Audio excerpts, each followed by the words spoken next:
Gentlemen, thanks for taking time out after the Trump speech. I guess that's going to, when you're talking about Davos and deliberations and takeaways, the Trump speech, I guess, was the climax that this week was looking for.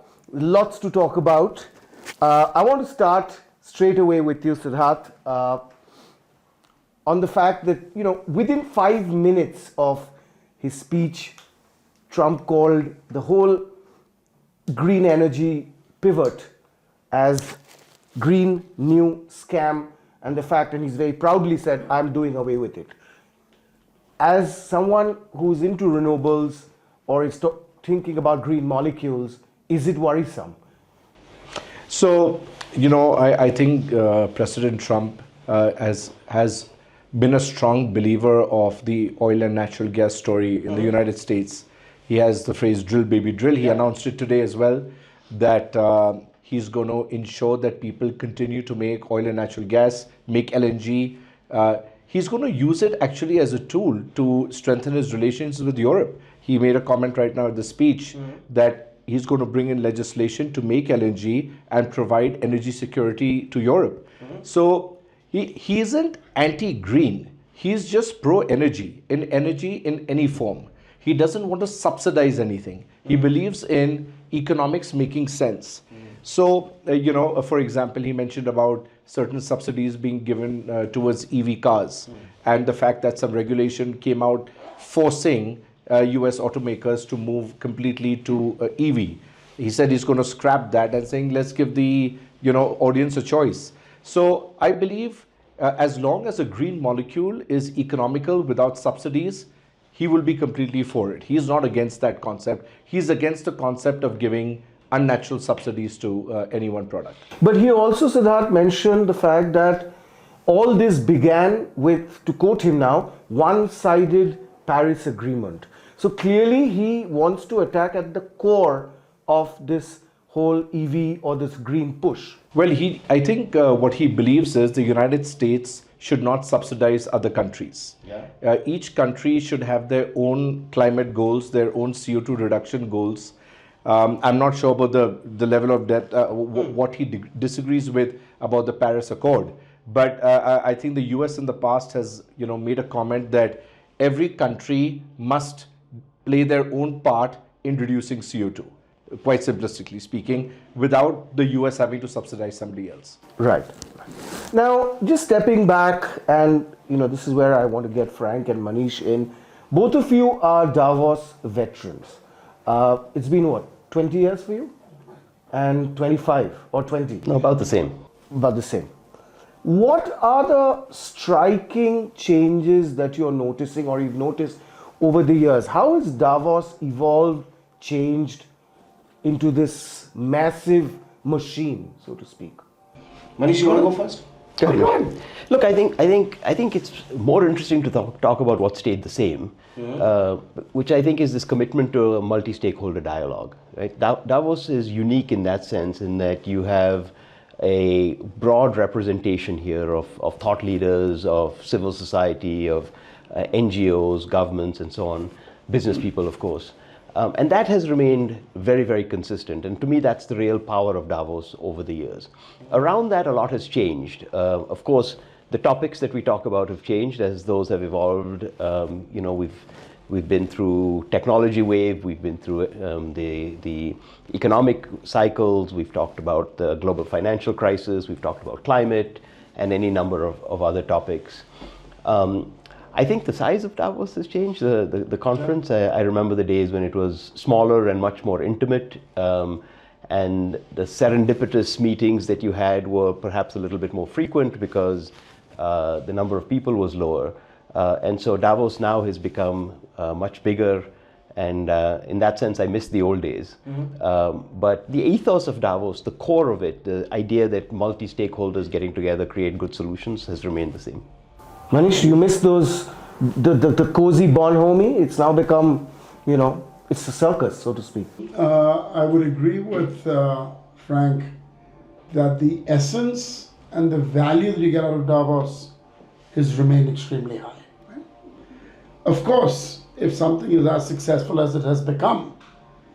I mean, actually going back even before our time, if you hear what, Rahul Bhai or the others used to talk about in the 80s and the 90s, it was a small village gathering.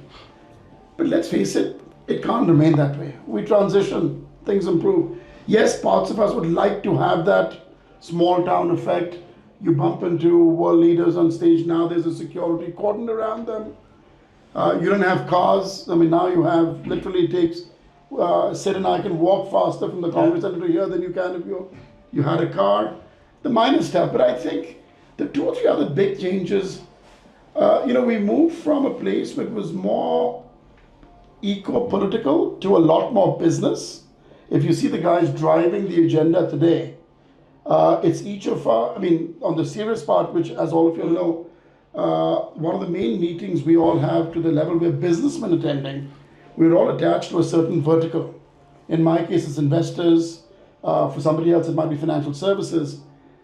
You actually have, despite it being bigger, at least on the investor side, 70 of the world's largest investors, only one person per firm who's in that room. And that access is incredible. And that has only strengthened the appeal of Davos. So, yes, from a social perspective, that might be what you're saying. But I think from a networking, positive networking, the people who are here, it's actually very pro-business. And it really, what I say is, coming here, that one meeting and 2-3 meetings around that saves me 6 weeks of travel. That's the beauty of this place. Right. And if you can actually enjoy it and have a good time also, be outdoors, the weather this year was outstanding, be up, the shuts out. Instead of, I think the other thing is people used to stay for an entire week. You'd come on a Sunday, go on a Sunday. Now, it's cooler to come on a Monday night or a Tuesday morning, leave on a Thursday. And that's sort of, again, the corollary of the business approach to this thing, rather than really enjoying and soaking it in for a week. Right. And sort of ski the weekend before or after. Good life. Aman, is it the first for you as well? Yeah, it is the first for us. So what was the wow thing about this year's Davos for you? I would say it's very interesting to hear Frank and Manish both, because the veterans of 20 years. And I think if you've asked me this question, how do you think about Davos 5 days back before I had landed in versus today? And I would agree with Manish absolutely. I think it's an accelerated time machine, right? Something we do back home in 1 year, I think we managed to do it in the last 4 days. We had 6 states representations. I managed to meet all the 6 state heads. We managed another 20 corporate and global leaders whom we intend to work with, right? This access is not possible for us. I think because we are part of the new champions community, we are still not right in there, not at the level of exposure the panel members here have. For us, it was more about what happens on the promenade. But I think it has been an amazing experience of the level of access people have. And I completely agree. I've not seen how it used to be 20 years back, but it is definitely business in the air. Right. Frank, it seems to be more and more an overwhelming tech show. I mean, you see around Promenade, it's the Salesforce, it's the HCL Tech, it's Cognizant, it's TCS. Has Davos become like a tech fair? I would say yes, but I think that's a reflection of the role that technology is playing in economies and in solutions. Right? I think we've gone from a world where tech 30 years ago was sort of an efficiency play that was a supporting thing for most businesses to, tech being sort of central to companies' competitive advantages, to businesses, to governments, to societies. And so I think the fact that tech is here and has such a prominent presence in Davos is a reflection of that. The world is just becoming more and more tech intensive. Like, let's be honest. And so I think it's a tech show, but I think that's But was it always like that? I mean, you would do meetings, you would do 20, 30 odd meetings one after the other. Yeah, I would say no. I would say it's, I think clearly tech has ramped up over the 20 years that I've been coming. There's no question about that. Tech has always had a significant presence here. The tech vertical that I participated in and chaired, a few years ago, has always been a very strong set of companies here. But I think, certainly on the promenade, the tech firms have ramped up their presence quite significantly over 20 years. But, I think the way to look at this, Arijit, to keep it simple, the proxy is, it's no coincidence that the 7 companies which are the highest market cap in the US had to be tech or tech related. Yeah. I think if you go back, and again, this is, I don't know this as a fact, it's a hypothesis. If you go back to the 90s, the banks, maybe the consumer companies, IBM, Coca-Cola, Unilever probably had a bigger role to play, so I think it's a reflection of the times, without any, and I think the thing that Frank used to do as a cognizant, I know Salil does that at Infosys, Chandra is doing it despite being Tata Sons at TCS. Yeah. It's the best place, back to your original point, to meet as customers. Yeah. And you see 20 customers in 4 days. Where else do you see that, right? Correct. Having said that, right opposite us is DP World. Which is the opposite of tech. In fact, this time around, there has been quite a lot of UAE presence, whether it's DP World, whether it's Mubadala, whether it's the Emirates. AI House, the Emirates House. So there's been a lot of UAE focus. Last time, I think it was more Saudi. But Siddharth, the other underlying narrative or the subtext of Trump has been, he's talking about literally like building walls, use trade as, weaponize trade, through tariffs and etc. And we're looking at the world in 2 principal blocks. Now, as someone who's into multiple businesses, several where you export as well, it's almost becoming like you have to be part of a club or else, you are being left out. Should India, or how should India navigate this kind of a, polarizing environment? It's almost like India charting out on their non-aligned, movement of the 50s and the 60s. I think eventually common sense will prevail above everything else. Mm-hmm. And what that means is, if a country is able to make a certain goods and services economically, you will obviously want to incentivize them to make it in their country. So what he said is that they're going to provide 15% income tax to any company that makes goods within America. Now, each country is doing that. We have the Make in India plan. Prime Minister Modi has been pushing that very, very strongly. Now, in our businesses, for example, in cryogenics, where we export 50% of what we make, we have an inherent skill set. We design, engineer, manufacture highly complicated cryogenic equipment, which we export all over the world.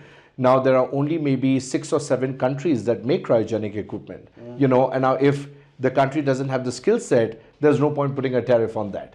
And I can't comment specifically on what's going to happen in the future, but I think what he's primarily driving at is, driving investment into America, which is what every country is going to do. And it's up to all of us to decide as businessmen that if we feel that the market's large enough and is worthy of an investment, we certainly will go and make an investment there. Right. But let me elevate this a little bit, Arijit, to the sad news and maybe the good news for India, because I think your question centered on India. I think at a global level, when Frank and I graduated from college, and I'm sure I was a few years after you, there was hope. I remember we were in Budapest, we went to the Berlin Wall, the wall fell, we had Glasnost, we had Gorbachev. Yeah. When you graduated, there was a feeling of optimism. Yeah. You were really moving to a multipolar world. Yeah. My son's a senior in college today, he's in Columbia. I mean, half of the year we were locked up because of the protests. Yeah. But we're moving to a situation where it's truly a unipolar world towards that. Every country for himself, led by so-called the most powerful country, which is now the single most powerful company in the world. So I think the impact it's going to have I know that at least the positive perspective we had getting out of college and the hope we had in the world, at the very core, I don't know what this is going to do with our kids who will be the leaders of the world in the next 20 years. We won't be relevant at that time. So that's one. As far as India is concerned, and I think the games that everyone's going to play is Modi is no different in terms of giving sops to attract investments. But at the core of it, it gets back to geopolitics and how does that influence economics. The reason India is far more relevant today, of course, is a secular reason the market's growing. But let's not forget, from a US lens, India is one place of stability, surrounded by Russia to our north, China to the east. We are needed in the US as a strategic partner. And I think we've done a damn good job as Modi and especially our foreign minister in terms of driving our own agenda, whether it's buying Russian oil or whatever the case might be. And I think, in a sense, we've been allowed to do that because we are special and we need a counterbalance in the region. But I think the big difference with Trump is going to be, it's the consequence effect. He will push hard, and it was clear by his speech today, on Russia. I mean, there's a perspective that he and Putin are buddy-buddy, but I think it's going to be tough. He's already said decrease oil prices. The consequence of that, a second-order effect would be if they put some much tougher ban on Russian oil coming to countries like India. Yeah. What happens to us then? So far we've been buying oil, but if that's tweaked further, at a time when the rupee is already depreciating, if our current account deficit goes way off with higher oil prices, we're back in the boonies. So it's going to be a very interesting time. We've got to play it really smartly in order to benefit from the geopolitical advantage that we have, but be practical and realistic enough to keep our game on. But Frank, I mean, last 1 week, ever since just before Trump came to office, there doesn't seem to be any love for India or this bromance or Bonhomie, howdy Modi that people talk about. He's talked about, the H-1B visa issue, citizenship, and in fact, it's almost at some level, it's the Mexicans and Indians are in the same bucket. I have nothing against the Mexicans, or I'm not demeaning them, but the way Trump used to talk about Mexico, he's talking the same about Indian tech talent moving to US, working there, settling down, being citizens. He's saying, I'm going to change probably the constitution and revoke all of that. So, was there never a Bonhomie, or we got it wrong, or the world order has changed? No, look, I think I go back to the comments that Manish and Siddharth made. Look, on the issue of immigration specifically, if you want to start there, I don't think the fundamental policy of the United States, candidly, has changed over a long period of time, particularly on skilled immigration. If you want to talk about H-1B visas, and I think it goes back to I think every country has to focus first on building the workforce within the country, and as you know, both the geopolitics, the technology, particularly the technology trends, are moving so fast that local indigenous workforce development, I think, is critically important. So you have to start there to say, look, you cannot use immigration policy as a crutch. You first have to start with building your own workforce, and then you have to be prudent around that to say, how do I use immigration policy, whether you're in the United States or frankly any other country? How do I use immigration policy as a way to complement my local workforce and my indigenous efforts? And I think that's sort of what the debate is, and even the most recent debate around H-1Bs in particular have focused on that. So I don't think that fundamental position is at odds with, frankly, with the past on this issue, and I don't think it's an illogical position to take whatsoever. Look, I think the issue of illegal immigration in the United States and the issue, as far as I understand it, around birthright is also centered around the illegal immigration issue. And look, that's a much more complicated issue. And I do think there's a real question around whether people who have entered the United States illegally, committed a crime in doing so, whether there should be some consequences for that. And I think that's a valid debate. I think there are both sides of that issue. I think that's going to play out here. I mean, to the extent that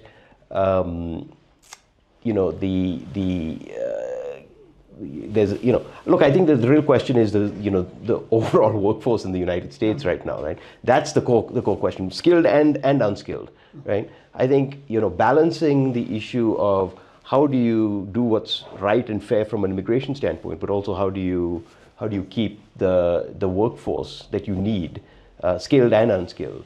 I think we've got to find an interesting balance there. Aman, you talked about meeting several, bureaucrats or, politicians from the states, all the industries, ministers and all. There is a competitive federalism at work here, Andhra Pradesh, Telangana, Maharashtra, Kerala, even Rajasthan, lots of MOUs are getting signed. How someone who's trying to look at India and not just a state, how do you navigate, this?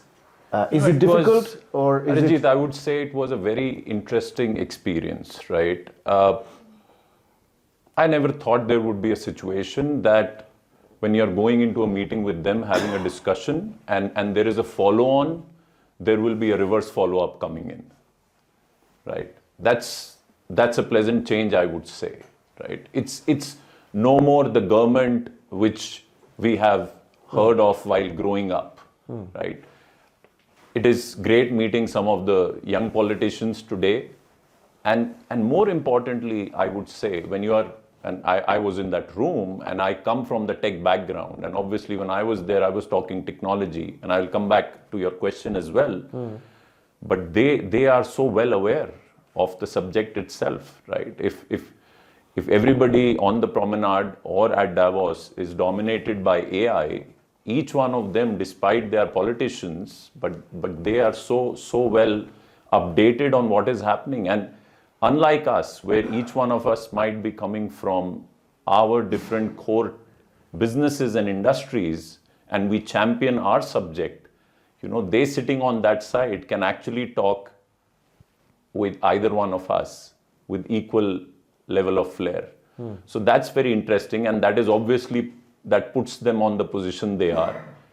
I believe in India, and with my experience of this generation of politician, they are not crowd pullers alone. So it's not that they will go on the dais and you have 20,000 people. I think they can have very serious business conversation. And yes, to come back to your answer, how do you navigate? For somebody like us, and I think that applies to every industry individually, like for us, there was a very serious conversation around renewable energy.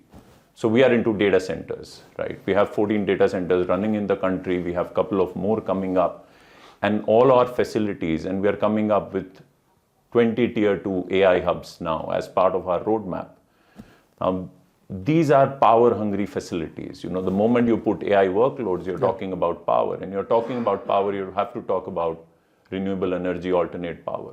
Now that is the conversation which happened in each of those 6 meetings, that which state can help us, to achieve that.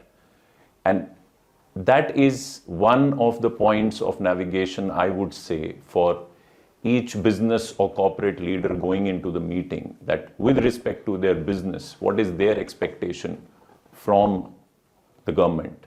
They have to put it across very clearly. Right. Siddharth, to you, what's the key takeaway from Davos this year? That it's going to be a very volatile few years ahead? A lot of my time was focused on the energy transition part of this. And what I did here is that there's a concept of shallow decarbonization and deep decarbonization. And while a lot of people have the goals of net zero, that may not be very realistic. At least it has to be economical as well. Everything is possible at a price, but it has to be economical. So I noticed a new trend of shallow decarbonization, which is you go down the transition fuel, right? And the transition fuel is switching from diesel and LPG and HFO to LNG or natural gas first, which is in especially the hard to abate sectors of steel, cement, shipping. I was on some shipping roundtables. So blue hydrogen, basically. That is deep decarbonization. Oh, that's deep. Okay. Going to hydrogen is going to net zero. Okay.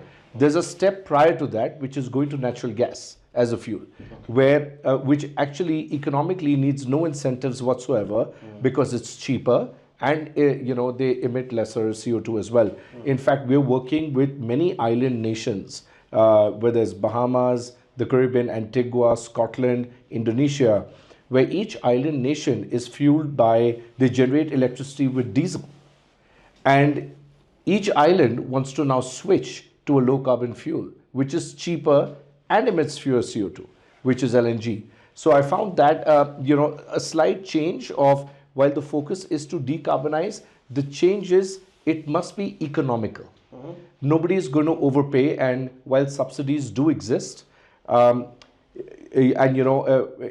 the project participants will ask for large amounts of subsidy, but in the long run, that isn't sustainable. Yeah, it has to be more economical. Right. Manish, isn't there an inherent dichotomy in the whole Trump program of making you or maintaining the dollar as the reserve currency, yet make US the crypto capital of the world? I mean, how does the two worlds coexist? I will be honest to say, I don't understand crypto, and I really don't. I do know, in my mind, sort of going off on that in my mind, going back to your question that you had, Siddharth, and taking a bit of a different angle on this, one of my biggest takeaways of this place was actually, I'm nowhere as intelligent as Frank is on the technology side, but understanding, obviously Trump was one big, what's going to happen, the global world order and all that. The other big discussion, it wasn't just AI, because AI is also a word which is thrown around the world. Correct. As an investor, it feels like .coms were. And the whole thing blew up in 2000. The question now for us is, are we 95 or 98? Or was it 99? So if you look at AI, what was really helpful this time is understanding both the overall picture, the power that the incumbents have, right? Of investing heavily, whether it's data centers, whether it's technologies, how much more further a Microsoft, a Google, a Meta can take this. And as investors, the pricing has gone out of the roof for the startups. So here, people like me would say, shit, I'd rather put money in the shovels, not in the gold mine. I'd rather be investing in the data centers to make this real, or in chips, but not in the products of AI. But what was fascinating here, and I think this is truly Davos, is truly understanding two big concepts in AI, right? Is it going to be a net job creator or a job destroyer? Lots of examples, the takeaway on which, the lower value added jobs would go away, but how much more it could create, there's a time balance. The other one was made to make it real. In our industry, for example, we had a session, which was a private session with Gary Cohn, who was he's currently the vice chairman of IBM, but he was the head of Goldman Sachs for a long time. Getting his insights on how it's actually changing the business model in banking. Can't do that. Or last year this was, but I used that example earlier, an incredibly Satya of Microsoft having a conversation with Vas Narasimhan of Novartis, explaining how AI has helped Novartis shrink the drug development times. Those are the cases which, at least for me, from becoming this artificial concept, it becomes real. So that's what we really appreciate about this place.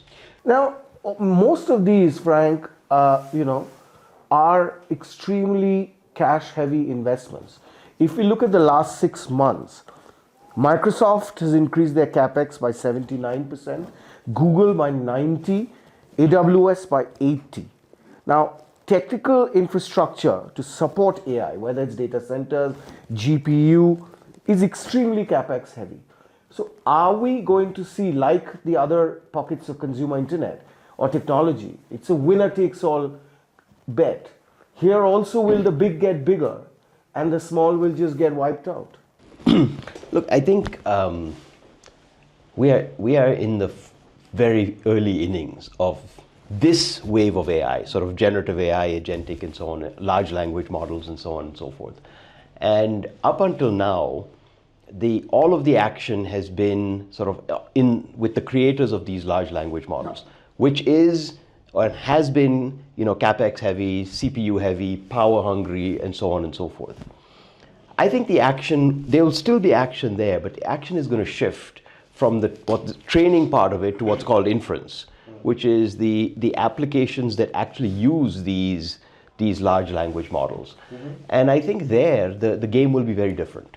And we're already seeing that, which is inferencing workloads are much less CPU and therefore power hungry, although they still need CPU and power, but rely much more on data, on domain expertise, on human expertise to sort of fine-tune the models.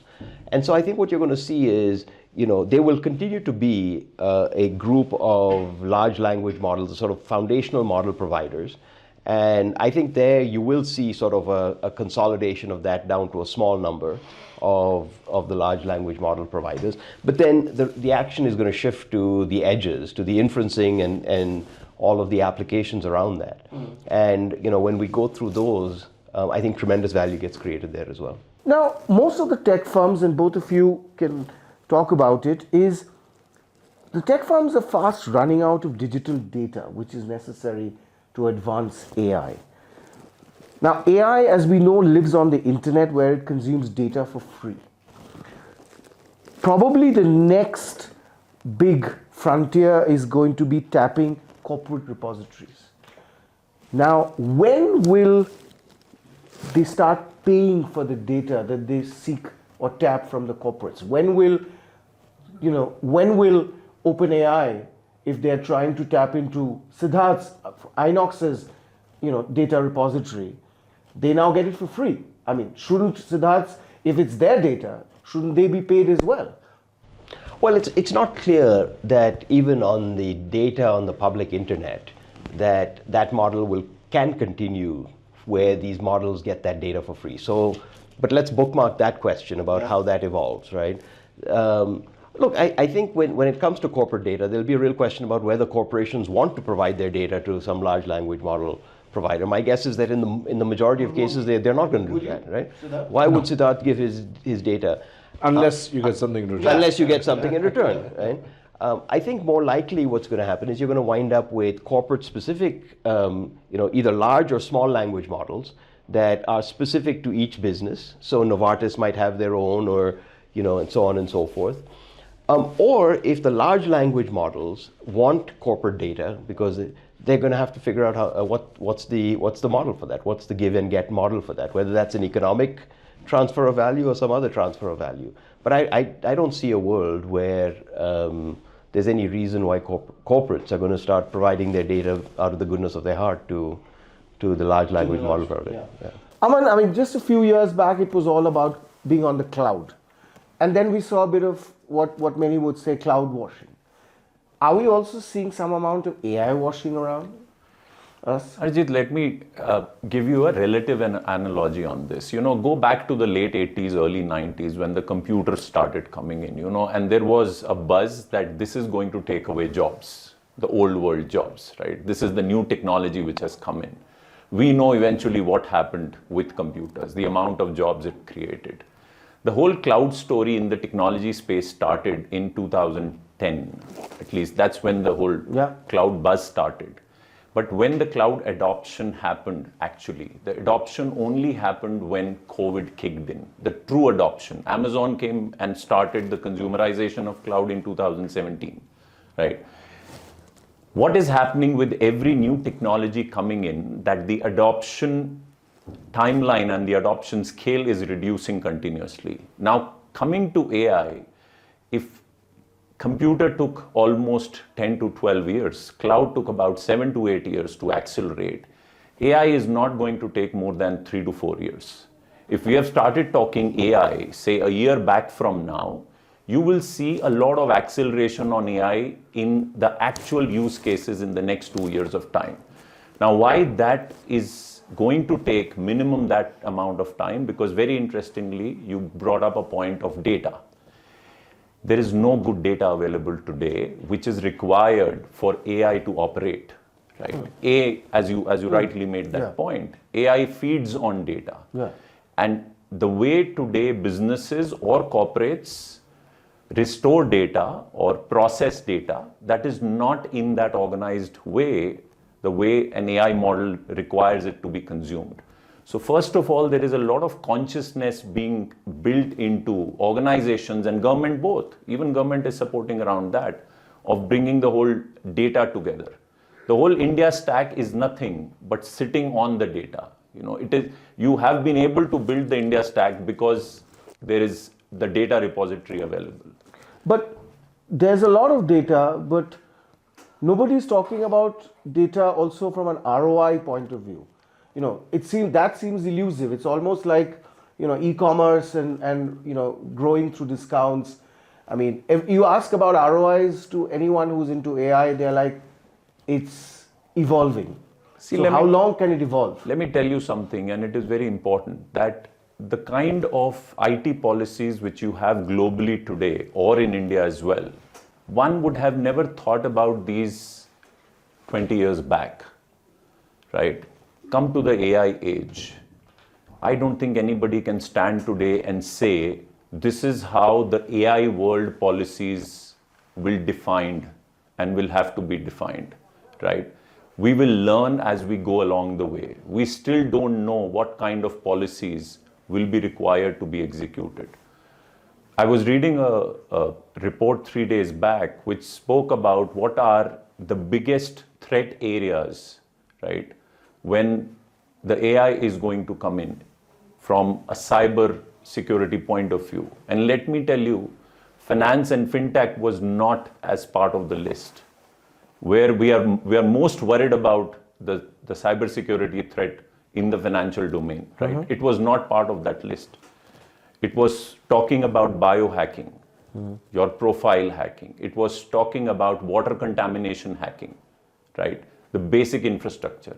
It was talking about telecommunication infrastructure hacking.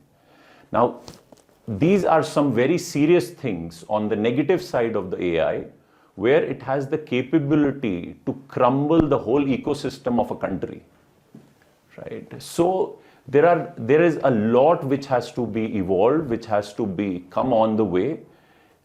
And I can tell you, with my knowledge of technology and my experience of interacting with people, there is still to be learned a lot about it. People are on ground zero as far as AI and associated AI policies are concerned. So that, nobody talks about product development, R&D in manufacturing, the way they talk, or Indian manufacturing, the way they're talking about AI, the work, the research and development that's happening on the tech side. When you come to a platform like Davos or World Economic Forum in Davos, you see a Novartis, you see an ArcelorMittal, or you see one of the global manufacturing giants who come in, whether it's a mining company, engineering company, aerospace company.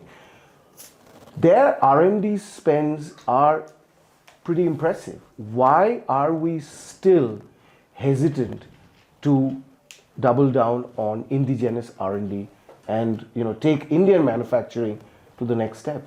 So, I would say that a lot of these global companies, and when you talk to them, and I can speak from experience of our partners, Air Products, over the past 5 years, they have transferred 50% of their global engineering base to India.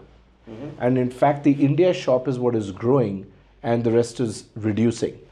And I've heard this from at least half a dozen more companies, or the global, your Fortune 500 companies, who are transferring the core engineering, including R&D, to India. So even if it's not Indian companies investing in R&D, we have the global large corporations shifting to India to do the R&D there. But that's largely, isn't it, for labor arbitrage? I mean, the technology is getting birthed in India, but it's going back, it's exported back to those countries. I think that technology is used for global good. I mean, we are all, whether it's Google, whether it's, Meta, whoever it may be, our company, Air Products, they're using the talent pool to improve their goods and services, which is going to benefit the entire world. So I don't think this is about India versus anything else, but I do want to raise a point on the semiconductor policy. I mean, connected to R&D is kind of, and connected to AI semiconductors. Everybody knows that India doesn't have a fab, but look at the steps that the Indian government has taken. 3 years ago, they formed the ISM mission, India Semiconductor Mission, and in a short period of 3 years, they've been able to attract 2 very large investors, namely Micron and the Tata Group, and quite a few others that are coming in. And this is construction actually happening. We are closely involved in both the projects because Inox Air Products is the chemicals and gases supplier to this value chain. But I want to explain one point for people to understand that India has only made gases of a purity level, what you call parts per million. To make a Tata fab of 28 nanometers, you need a purity of parts per billion, which is a factor of 1000.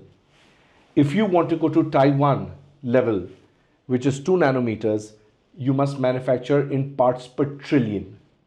So unless there isn't a pull, the government is giving up to 70% capital subsidy, the pull to set up manufacturing, we as the supply chain are not going to invest to make that level of product. And we're very excited. We've got our technology partners in play, and we're doing that. That's a kind of R&D that's happening, of going from parts per million to parts per trillion in terms of purity of gases. Right. Manish, you think that the GCCs are primarily a more sophisticated sweatshop and nothing else? There are actually more than 2,000 GCCs in the country. 2,000. Yeah. Phenomenal. Yeah. But I think the genesis of most of the GCCs is truly not just the labor arbitrage, but the availability of talent to that scale, right? Of course, the reason they're doing it here, I see over time a lot of that knowledge actually the actually having the source of engineers is a phenomenal long-term advance the country has. Exactly. And I would actually defer a little bit, Ajit, and say there are actually pockets of supreme excellence in the country, right? Now, I don't know many examples in mind, a bit of a bias there. If I look at what Bajaj Auto has done as one example, unlike many of its competitors who depended purely on foreign technology, whether it was German or Japanese, these guys from 1999, when they were a scooter manufacturer, took on and built the Pulsar, which was a game changer. Today, when they bought KTM, which was an Austrian manufacturer of dirt motorcycles, they re-engineered that whole bicycle and Indianized it. But the engineering talent required was phenomenal. So the 2 types of engineering, right? One is actually product development, product engineering, which they proved by doing the Pulsar. But the other is just process engineering, which is how do you make a product which was globally, that product was only being sold to the very high-end European customers, is today sells like the Duke 200 in India at a tenth of the cost. And it's all over Africa and Brazil. So I think the other thing which we've done and I think Anand talks about this a lot, Aman Mehra, is jugaad, right? Yeah. Now, which it might sound like a funny word, but actually I believe that is a phenomenal type of R&D where you make something which is very relevant. I'm not saying it's the photographs that Anand puts, which is, a guy who puts a motorcycle and there's a bicycle driving it. But taken to its nth extreme, I think today, for example, EVs, if you see BYD or what the Chinese are doing, it's eons ahead of Tesla, right? The cars move sideways. It's phenomenal. I would see our base of engineers going back to on the GCCs, giving us the capability. I hope someone like a Sajjan, who's taken on MG, will take that initial knowledge base, combine it with the GCC knowledge that we have, because you'll know this better, the engineering design shops that we have for all the major automotive players is massive. So those guys are there for someone to take the bold step and go domestic. So I'm actually very positive and optimistic in the long run. Right. Frank, is it easier now to be an investor than a tech company CEO? Good question. Great question. I know, it's different. I would say. Like both have significant challenges, and both have great joys at the same time. I think it's been for me a joy to learn how to be an investor. I didn't know how to do that 5 years ago when we launched the fund. I work alongside a great group of colleagues and partners, and they've taught me a little bit about how to be an investor. And I think I've brought a bit of operating DNA to our investing world. What I would say is it's been an incredible learning journey for me, being an investor. And I say often, if I ever went back to being an operator, which I'm not sure I'd do, knowing what I know now about the mind of an investor, I think I would be a much better operator. Okay. And not the other way around. I think the converse. I was about to say. I think the converse is also true. That I think we're better investors that recognize because we're sector focused and we have a bunch of operators around the table alongside great investors that know the industry that we're investing in. And so those things together make it a unique place. So now we're running out of time. I want to ask you go back to a bit on manufacturing because often that gets missed out. For over a decade, we're championing this Make in India, cause through multiple schemes, PLI being one. But if you look at the latest set of data, manufacturing contribution to the overall economy has shrunk to 1960 level. Isn't it worrying? Well, that may be because the other sectors of the economy are firing more, primarily services. So I won't say that the manufacturing is reducing. I can speak from our industry's perspective. Of course, we've been growing at a healthy double-digit CAGR for over 20 years. We make in India and we make for the world. In fact, our contribution of exports in our revenue has gone from 20% up to 50% in the past 10 years. So I think India is a fabulous place to manufacture. You can see the amount of FDI coming in the manufacturing space is large. If you look at it as a percentage of GDP, it may say something else, but we have other parts of the GDP as well. But I can tell you, everybody around the world wants to come and manufacture in India. The China Plus One story is extremely strong. We are a country which has such I don't need to say it again,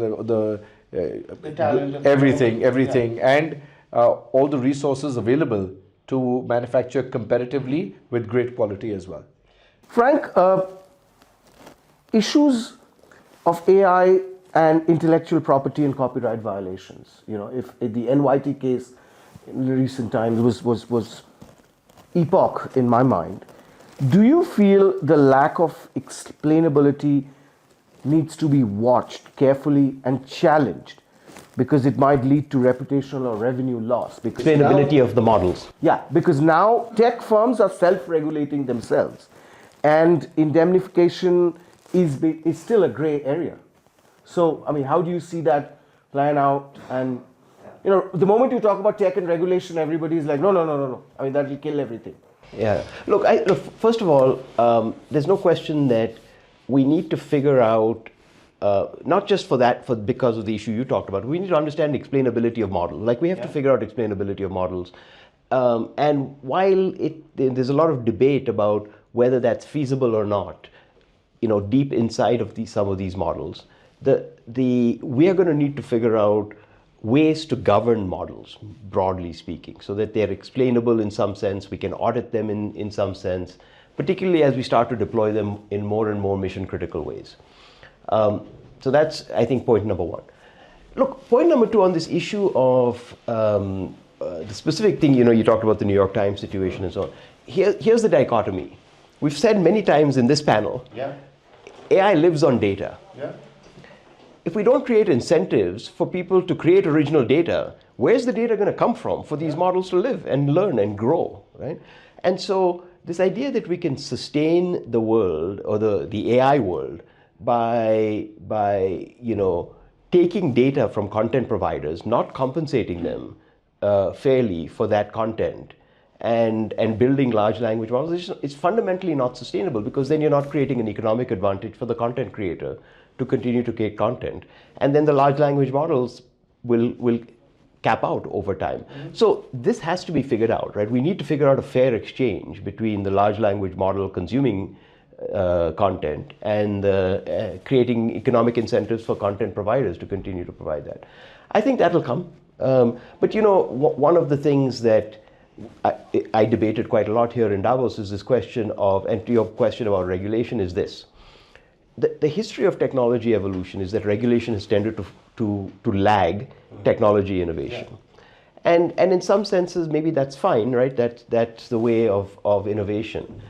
But what we've seen in the last decade or so is a trend where innovators have broken existing laws in the service of innovation.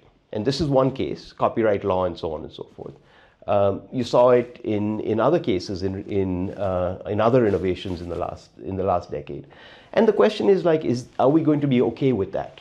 Is it okay in the service of innovation to break existing laws, to push the envelope and so on? And I think that's one of the things that the world and each jurisdiction is going to have to come to grips with. But I think over time, this issue of content, we'll have to fairly compensate content providers because AI lives on data, so it's in everyone's interest for that to happen. Aman, coming back on this year's experience, how would you? Is there anything that you would like to do differently if you come back next year, or you've set the template and you will just have more meetings and that's about it? Yeah, of course, interactions are important because that's one of the objectives of meeting people. And more importantly, being a platform like Davos, where we tend to interact with people beyond business, that's very important.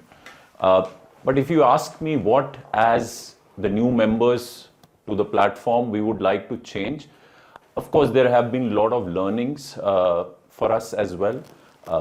And I think by the time we come back next year, there will be a lot of evolution in our business also, right? 12 months in the technology game is a long period. Yeah. So there will be a lot of changes happening there as well. And we would be better prepared, right? Basis the kind of changes which are going to happen.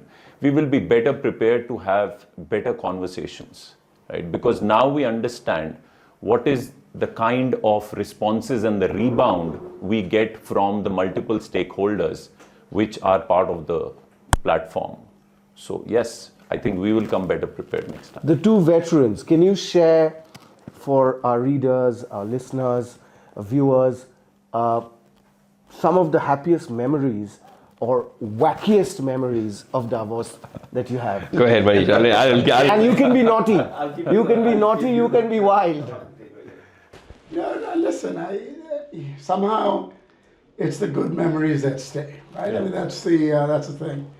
I mean, one of the highlights in the past, there was, McKinsey always had this phenomenal band, which they got from the Bronx.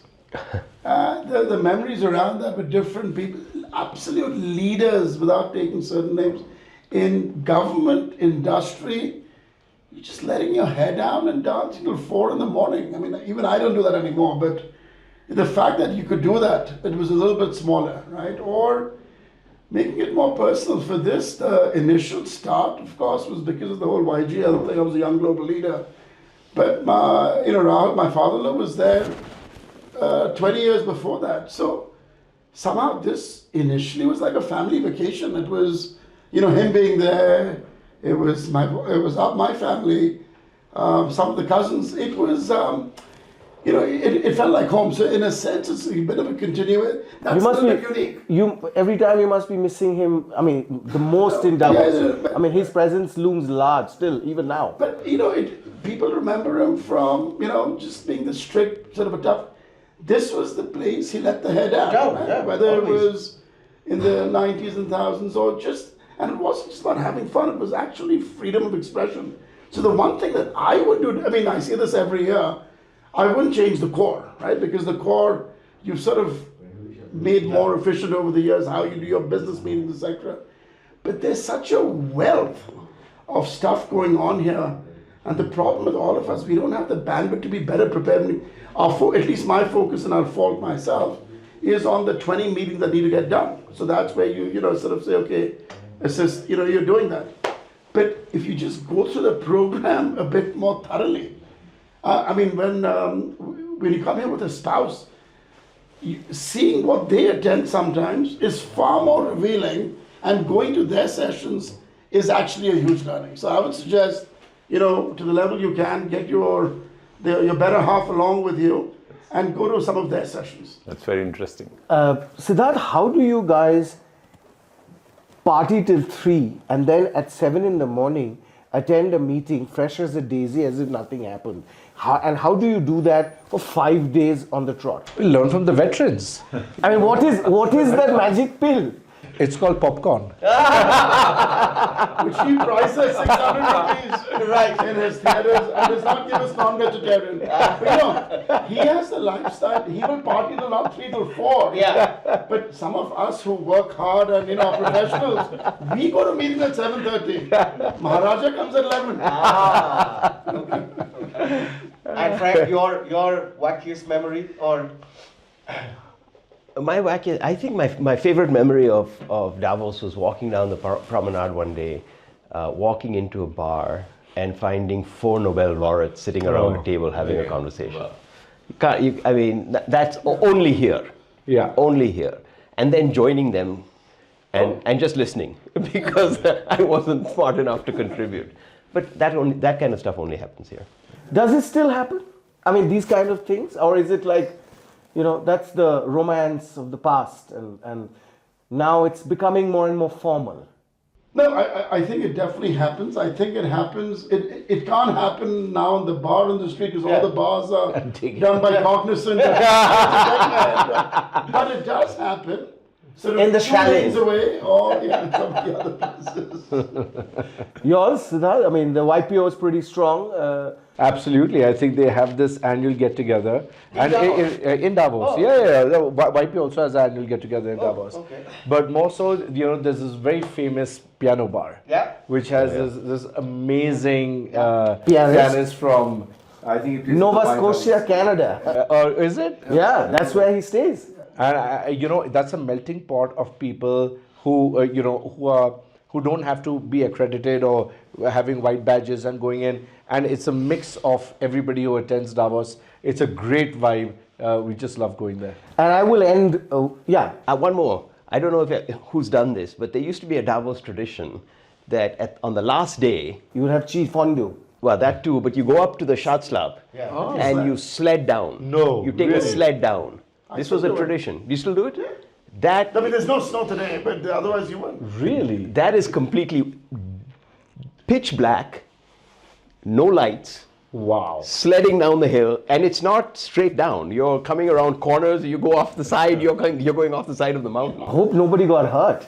It's a Davos tradition. I'm not aware of anybody getting hurt. Wow. That's if you haven't done it, Arijit. I had no idea. I didn't know that either. You guys haven't done it? There's a tamer version of it at the lunch tomorrow. Okay. Is at the Schatzlab. Most people nowadays, as I said, leave on Thursday or Friday, stay Friday afternoons, attend that lunch, and it's the saner version in the daytime. In the daytime. They do sleds halfway down the mountain. Wow. And you should definitely do that. Wow. Certainly. Thank you, gentlemen. It was really a pleasure. Lots of interesting threads, and it's going to be a very, very interesting year, most certainly. And we have, of course, the POTUS, who's going to make us, or rather entertain us. Hopefully, it's going to be positive entertainment. Lots of content for people. Lots of content for people. Yeah, of course. So, thank you once again. Thank you. Thank you. Thank you. Thank you.